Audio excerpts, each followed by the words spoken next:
What's up, guys? Nick Script here to talk to you about my 2023 QB strategy if I do not want to pay the price of Patrick Mahomes, Jalen Hurts, and Josh Allen, who are all top 30 picks in redraft. I have two quarterbacks that have QB1 overall upside without paying the same draft capital as those three guys. The first guy is Justin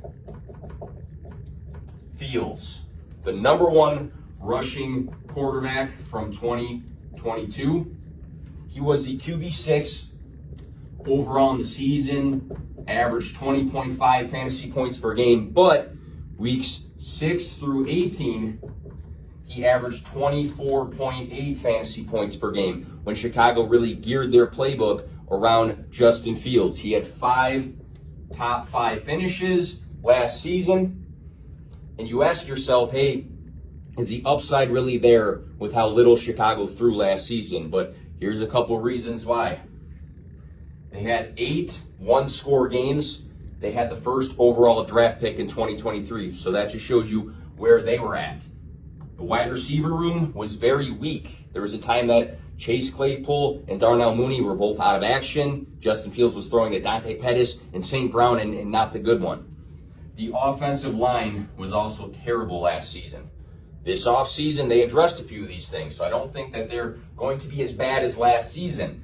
Wide receivers, we still have Chase Claypool and Darnell Mooney now healthy. Cole Kmet for the tight end position. Then they add DJ Moore as their alpha wide receiver, which Fields did not have last season.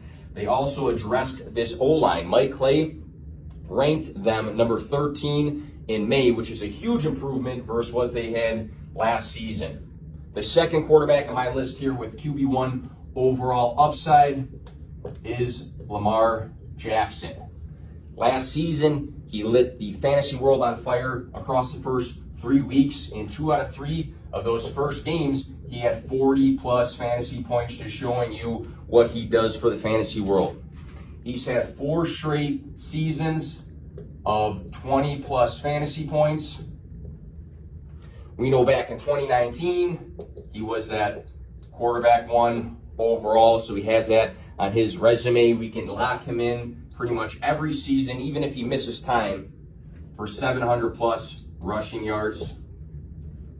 This offseason, he got paid to be back in Baltimore. He has the best weapons of his career. J.K. Dobbins is now healthy and further removed from that injury. You have 2 former first-round wide receivers now. We have Zay Flowers from this year's draft, and then we have Rashad Bateman.